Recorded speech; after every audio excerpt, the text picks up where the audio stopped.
Штипскиот каратист Емил Павлов е меѓу 12-мината спортисти кои Македонскиот олимписки комитет ќе ги стипендира како поддршка за настап на летните олимписки игри во Токио 2020 година.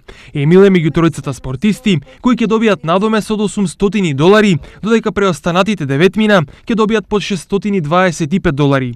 4 од стипендистите се каратисти, 2 се борачи и по 1 џудист, пливач, стрелач и теквондист.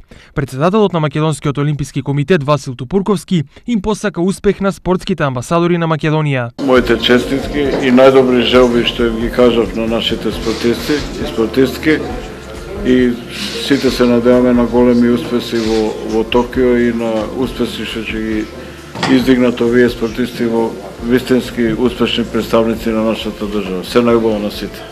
Македонија за прв пат на Олимписките игри настапи во 1992 во Барселона, како дел од тогашните независни олимписки настапувачи. Од тогаш наваму настапивме на уште 6 изданија на летните олимписки игри.